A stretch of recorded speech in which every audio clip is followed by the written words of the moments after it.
Okay, here's part 3 on my objective markers that I've been working on. Fortunately, I didn't get to work on them during the week because I have a pretty busy week schedule, so it's only allows me to work on the weekends. So here's where I left off, kind of what I've done, and this is just a, you can see here, trying to cover up that hard edge, and that's a mixture of sand and extra bits of cork. So thought I'd just show you how I do that. So let me get these out of the way.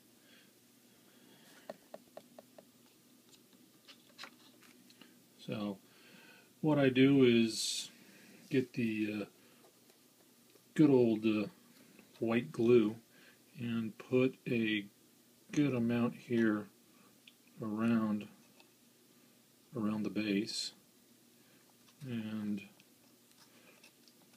because this is supposed to be rubble and stuff like that, I'm not worrying about being too clean of where it goes and how much I put on, because quite frankly I figure these things are going to get manhandled, and the more glue the better. So, oops, sorry for bumping the camera there.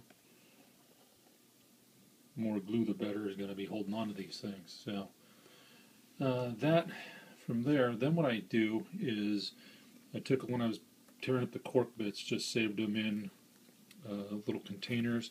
These things I get at Smart and Final, you can get them in a huge container for like 100 of these for like $3 or $4. Ironically, if you're familiar with Jello shots, you'll know what these are really easy. But basically what I've done, as you can see, it's just all broken up bits and stuff in different sizes. And what I'm going to do here at this point is just get the big stuff on. So just kind of cover that up, press it in so it's nice and stuck into the glue, and then anything that falls off, kind of as I put it, it's meant to fall off.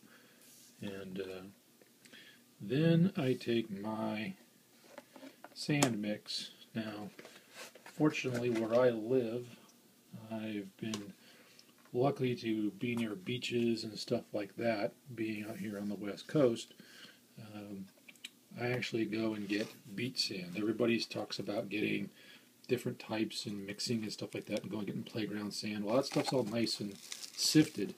Beach sand, and especially here for the West Coast, as you can tell, this is already mixed. It's got everything from very fine to all the way up to, pebble-sized stuff like that. So this is perfect. And I just put it in a tin, and then what I do is stick my stuff in here, and kind of like I don't be gentle, just cover everything up, stick it in it, mix it around, get it all into the different pieces and stuff, and then make sure it's got everything's in it, and then just kind of tap it off, and get any excess, keep it right here in the tin. The nice part is these disposable containers that have lids and stuff on it. This just holds it, and everything stays in here, so I don't make a super crazy mess. And just again, kind of press everything in, make sure it's nice and stuck into the glue.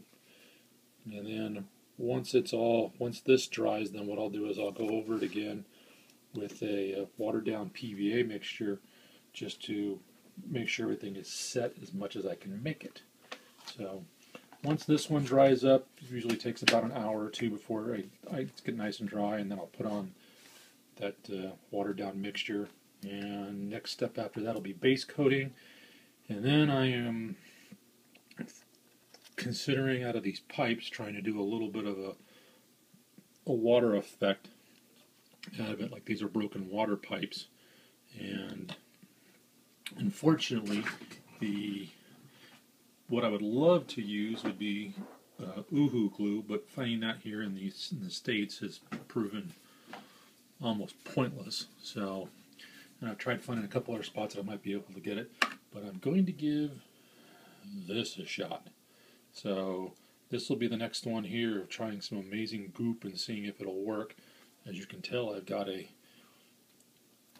big tube, so we'll see how it goes, see how it works. Hopefully this will not be an utter mess, but stay tuned.